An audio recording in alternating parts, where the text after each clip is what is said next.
Ceasefire का उल्लंघन न करने की पोस्ट के बीच इजराइल का बड़ा ऐलान सामने आया है।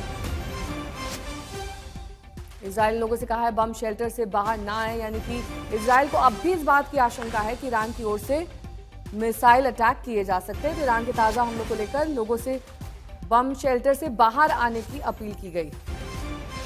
ईरान के ताजा हमलों के 2 घंटे के बाद इजराइल का ऐलान, यानी कि कुछ ना कुछ संदेश अमेरिका की ओर से भी इजराइल को दिया गया है।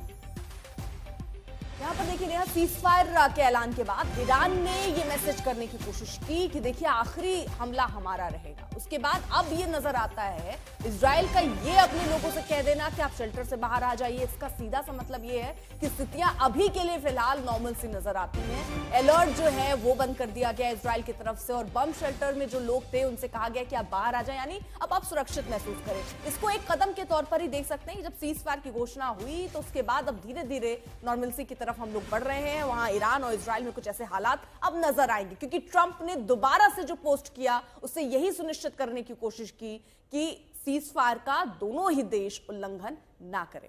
हालांकि ईरान की तरफ से यह जरूर कहा गया था कि इजराइल ने शुरू किया तो खत्म हम करेंगे। तो ईरान ने भी सीज़फायर शुरू होने के कुछ ही घंटे पहले एक बड़ा धमाका इजराइल में किया, लेकिन इजराइल की तरफ से शायद अभी कोई देखिए आधिकारिक जानकारी तो नहीं है, लेकिन जो संकेत दिख रहे हैं वो ये कि इजराइल भी अब पीछे हट जाएगा। हालांकि इजराइल और अमेरिका जिन मुख्य जो लक्ष्य था आपका परमाणु ठिकानों को नेस्तनाबूद करना, ध्वस्त करना, वो लक्ष्य इजराइल ने हासिल कर लिया है। यही लक्ष्य लेकर वो चले थे। तो ऐसे में इजराइल के लिए भी विन विन वाली सिचुएशन नजर आती है और युद्ध को कोई बढ़ाना नहीं चाह रहा, ना इजराइल यहाँ पर, ना ईरान, ना अमेरिका। तो इसलिए तीनों की तरफ से ये शायद फैसला बीच में शांति वार्ता की हुई होगी और उसके बाद सीज़फायर का ऐलान हुआ होगा। ईरान ने आपको बता दें आज ही दागे हैं बैलिस्टिक मिसाइल, सबसे बड़ा हमला ये कर दिया। 6 नागरिकों की इजराइल में मौत हुई थी और उसके कुछ ही घंटे के बाद ट्रंप का इससे पहले ही सीज़फायर का ऐलान हुआ था और कुछ घंटे पहले अमेरिकी बेस पर भी ईरान की तरफ से हमला हुआ था।